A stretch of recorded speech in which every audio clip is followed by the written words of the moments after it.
This is going to be a bit different than your typical videos on cultivation. We have two objectives here. One, to show you how to cultivate. Two, to show you what to cultivate for the different types of generals that you have. Hi, and welcome to Red Evony. I am Akayasha. You can call me Aka. Okay, we're going to get through the boring stuff very quickly and move on to the juicy bits. Give me 20 seconds on the clock, please. Go. Cultivation is a way for you to improve the core stats of your general. There are two ways for you to cultivate, one with gold, one with gems. Cultivate with gold until you reach a soft cap of 300. Beyond that, you have to cultivate with gems until you reach a hard cap of 500. You can do either single time cultivation or 10 times cultivation with gems. If you do it right, you can exceed the hard cap of 500 when you do 10 times cultivation with gems. Whew. Right, let's get on to the good stuff. When you're cultivating generals, there are a few guidelines to keep in mind to make everything go nice and smooth. The first one, you want to remain net positive. That means that when you add up the greens and the reds, if it's still plus, then that's a good cultivation. Next thing is you want to even out your stats. Make sure that for all your relevant stats, no one is lagging exceedingly behind. The final thing is you want to focus on the key stats and make sure that those are increasing the way you want them to. As long as those ones are increasing, you can ignore everything else. And sometimes you can focus on this, even if it means rejecting an otherwise good cultivation. Here is an example of a general that is fully cultivated. Now, here's a pro tip. When you're doing cultivation with gems, instead of using the 10 times cultivation, use single gem cultivation when you are trying to even out certain stats and make sure that everything balances. You have a bit more control when you do things with the single cultivation as opposed to when you do them with the 10 times cultivation. Once you've evened it out, then you can go back to the 10 times cultivation and carry. Next, what to cultivate for your generals.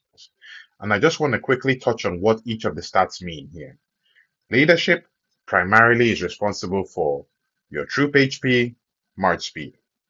Attack is responsible for, attack. Defense is responsible for defense. Politics is responsible for your troop death to wounded ratio. When you are doing PvP outside of battlefield, increasing this means that you have a higher ratio of troops that die but are being converted to wounded. Now, we're going to go through some of the various types of generals that you'll be looking to cultivate. First up, PvP generals. Now, we're talking about your range generals, your cav generals, your ground generals. For these types of generals, you want all four stats to go up. Next on, boss killing generals. Boss killing generals are very similar to PvP generals, except in the sense that you only need 3 of their stats to go up. You don't need politics to go up for boss killing generals. So you only need leadership, attack, and defense. Politics can go to the wayside. For gathering generals, you only need to focus on politics. That's it. Nothing else. Just politics. As long as politics is increasing, you can forget about everything else. Moving on, rally joining generals. So we're talking about your Baybars, your Cleopatras. For these types of generals, what you need to increase is leadership. Only leadership. So they are pretty much the exact opposite of gathering generals. Moving on, your sub-city generals. For sub-city generals, they're a little bit special. You need both leadership and politics to go up. That's it. Just those 2 stats. Finally, for duty generals, depending on where you're going to put them, the requirements might be a bit different. Let's have a look here. I'm looking at the duty general requirements for my academy. Here you have politics and leadership. We go to market, same thing, politics and leadership. But if we go to the Archer Tower, for example, you're looking at defense and attack. So for duty generals, you need to, first of all, check what the requirements are for the buildings that you're looking to put them on, and then go ahead and cultivate those specific stats.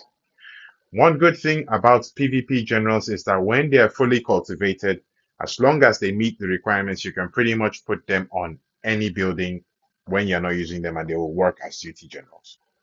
Finally, a simple bit of advice I would give when it comes to cultivating generals is whatever general you plan to use, do the cultivation first. Before you start looking about putting gear or putting books or anything like that, get your cultivation done first. You only need to do it that one time, get it right, get it done, forget about it. Cultivation is a very big factor that influences the performance of your general. So make sure you get that done first, out of the way. Now, if you found this video nice, simple, and helpful, do give us a like. I'll be bringing out more content like this that touches on the various ways you can improve your general. So be sure to check those out. Thank you. Anaka signing out.